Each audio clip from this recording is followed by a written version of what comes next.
एकता और दो जुल्म की टक्कर में संघर्ष हमारा नारा है। दो जुल्म की टक्कर में संघर्ष हमारा नारा है। आवाज दो, आवाज दो।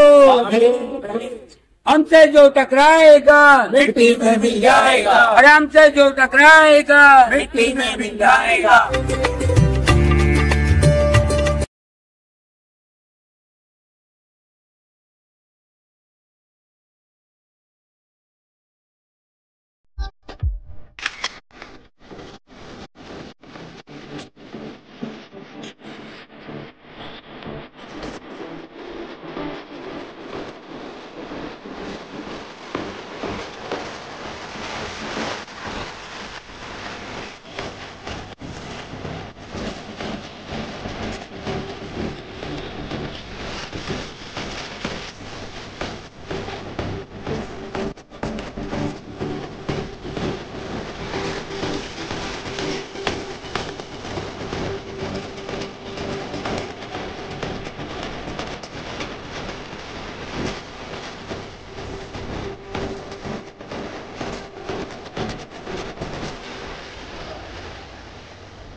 काय सांगाल दादा?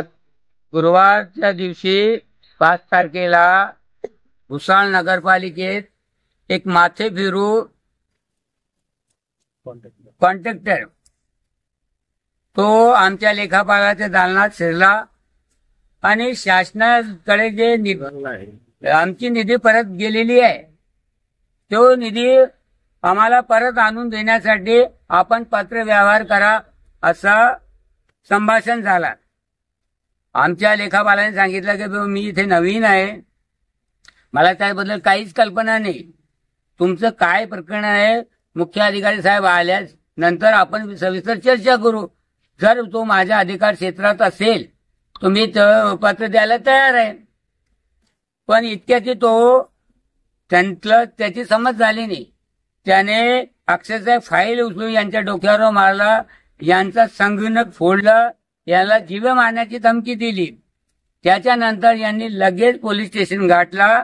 पोलीस स्टेशनमध्ये तत्काळ गुन्हा दाखल करण्याची प्रक्रिया सुरू झाली आणि माझ्या चुकामुळे मी समोर चॅनलला बातमी देताना जेव्हा मी यांना विचारलं की गुन्हा केव्हा दाखल झाला तर 10 वाजता रात्री झाला।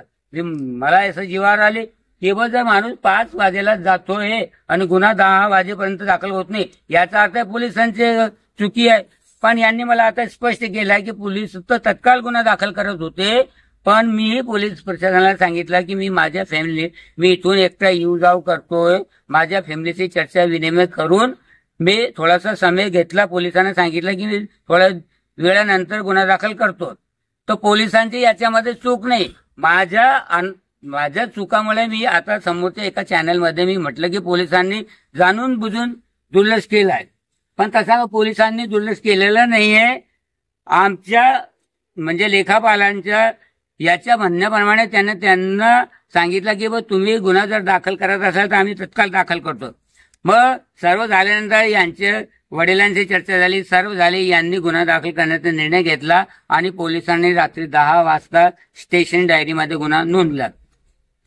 आमची एकच मागणी आहे की जसं आपण गुन्हा दाखल नोंदलेला आहे, शासकीय कामात अडथळा निर्माण झालाय त्याची कलम लावा, यांना जीवे मारण्याची धमकी दिली आहे त्याची कलम लावा, आणि त्यांना आजपर्यंत जे कामं केलेले आहे नगरपालिकेच्या माध्यमातून त्या कामाची चोखी व्हायला पाहिजे। ते काम प्रामाणिकपणे आहे की निष्क्रिय दर्जाचे आहे, आणि अशा जर कॉन्ट्रॅक्टरदार जो असेल, जो अधिकाऱ्याला जुमानत नसेल, त्याला मारझोडची भाषा वापरत असेल तर मग त्याला कशाला त्याला काळ्या यादीत टाका, त्याचा लायसन्स रद्द करा, अशी आमची संघटनेच्या वतीने मागणी आहे।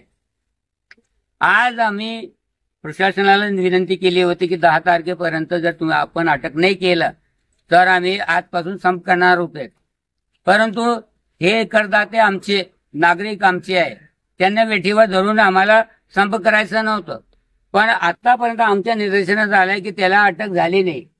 आता या वेळेपर्यंत अटक झालेली नाही, तर तो इथे नाहीये तर त्याला फरार घोषित करा, प्रोसिजर फॉलो करा आणि त्याला अटक होण्याची प्रक्रिया पूर्ण करा. तर उद्यापासून नगरपालिका कर्मचारी सर्व संपावर आहेत. फक्त आम्ही अत्यावश्यक सेवा वगळलेल्या आहे. त्याच्यामध्ये फायर आहे, त्याच्यामध्ये दवाखाना आहे, सफाई विभाग आहे आणि पाणी पुरवठा आहे. तरी जर 3 दिवसापर्यंत त्यांना अटक झाली नाही तर ना इलाजाने आम्हाला पाणी पुरवठा भी बंद करावा लागेल, फायर भी बंद करावा लागेल, सफाई व्यवसाय भी बंद करावा लागेल आणि सर्व अत्यावश्यक सेवा सह बंद करू. सर, सबसे बड़ी बात, आप इस मामले को लेकर जिलाधिकारी के पास पहुंचे, वहां पे निवेदन दिए, उन्होंने किस तरह का एक्शन लिया? उन्होंने निवेदन स्वीकारा है और उन्होंने बोला हम हमारी प्रक्रिया हम फॉलो करते हैं. किस तरह की प्रक्रिया? वो निवेदन समझो स्थानिक संगठन के माध्यम से भी दिया गया है और हमारे जो स्ववर्ग कर्मचारी संगठन थी जलगांव जिले की, तो उस वक्त मैं हाजिर नहीं था, तो हमारे जिले के चलते जो भी संगठन के प्रमुख है उन्होंने यहाँ आकर चलते जो आप उस दिन हाजिर थे, आप जरा माहिती तो कलेक्टर साहब ने क्या बताया? जिलाधिकारी साहब ने आपको क्या आश्वासन दिया? कुछ तरह किसी तरह का एक्शन लेने का उन्होंने कहा? उन्होंने एसपी साहब से बात की है और वो आगे की कार्रवाई करने को उन्होंने बोला है. आपको नहीं लगता ये लेट हो रहा है?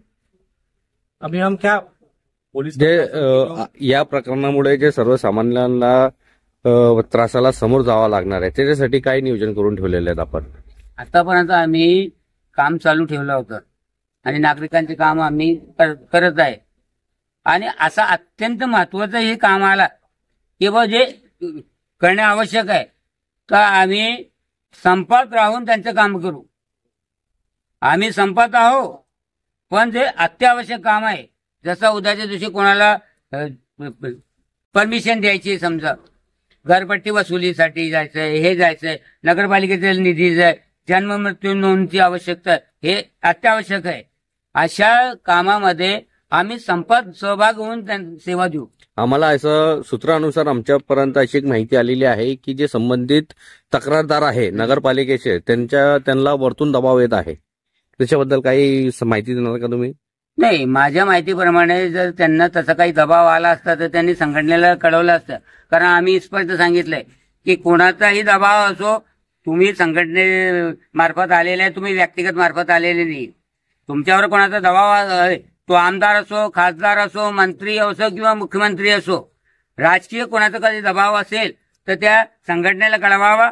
संघटना तो आपलं काम चोख करेल. आपको लगता है कि वाणी को इंसाफ मिलेगा? क्यों नहीं मिलेगा? ये मामला 5 तारीख को हुआ और आज 10 तारीख आ गई सर. हाँ, ये देखो बिल्कुल सही बात है आपका कि भाई इंसाफ मिलेगा नहीं, ये आपका बोलना है. हमको भी लगता है कि कहीं ना कहीं वो ऐसा लग रहा है कि भाई ये अधिकारी है, बाहर से आता है, इसको दमबाजी करके हम मना लेंगे. तो वो शायद ये भूल रहा है, वो जो भी व्यक्ति है वो शायद भूल रहा है कि ये वाणी का काम नहीं है, ये वाणी का प्रकरण नहीं है, ये नगर पालिका कर्मचारी का प्रकरण है. और वाणी रहो या एक हमारा साधारण सिपाही रहो, कल को हमारा वसूली कर्मचारी अगर चलते जाता है फील्ड में काम करने को और उस पर भी अन्याय होता है तो हम उसके विरुद्ध भी आंदोलन करेंगे और उसके विरुद्ध भी गुन्हा दाखल करेंगे. जोपर्यंत संबंधितांना अटक होणार नाही तोपर्यंत संघटनेची भूमिका ठाम असणार आहे का? हो, ठाम आहे. संपावर आहे उद्यापासून आम्ही. आणि आम्ही आता म्हटलोय की जसं जन्म मृत्यू आवश्यक आहे, जसं तुमचं हे मार्च एंडिंग चालू आहे, तुमचं वसुली आवश्यक आहे, तर आम्ही या कर्मचाऱ्यांना संपात राहून जा, तुम्ही तुमचं काम करा, कारण वसुली आवश्यक आहे आमच्यासाठी. जर कोणाला कॉन्ट्रॅक्टरला आणि याला काही जण असं वाटत असेल की बोल नगरपालिका प्रशासन आम्हाला जाणून बुजून त्रास देत आहे, लेखापाल आमचे काम करत नाही, मुख्य अधिकारी काम करत नाही, हे पैसे लोकांची एक समज अशी असते की नगरपालिका अधिकारी जो असं पैसे घेतले कोणी काम करत नसेल, तर तो माझा कर्मचारी जर पैसेची मागणी करतोय तो तुम्हाला त्याच्यावर हात उचलणं योग्य नाही. तुम्ही एंटी करप्शनकडे जा, तिथून त्याला ट्रॅप करा आणि अटक करवा त्याला. कशाला मागजोड करताय? जर तुमचं काम तो करत नाहीये, तुमचं काम प्रामाणिक आहे आणि तो काम करत नसेल तर शासनाकडे अँटी करप्शन आहे की नाही, तिथे दखल घ्या.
अलविदा लेती हूँ। आपकी दुनिया काम मिले। देखते रहिए CBN Press the bell icon on the her YouTube समस्या में app आपके and never साथ। miss another हर खबरों में सच्चाई से आपके पास, क्योंकि हम सच दिखाते हैं। हमारे CBN News 18 चैनल को सब्सक्राइब करें। जय हिंद।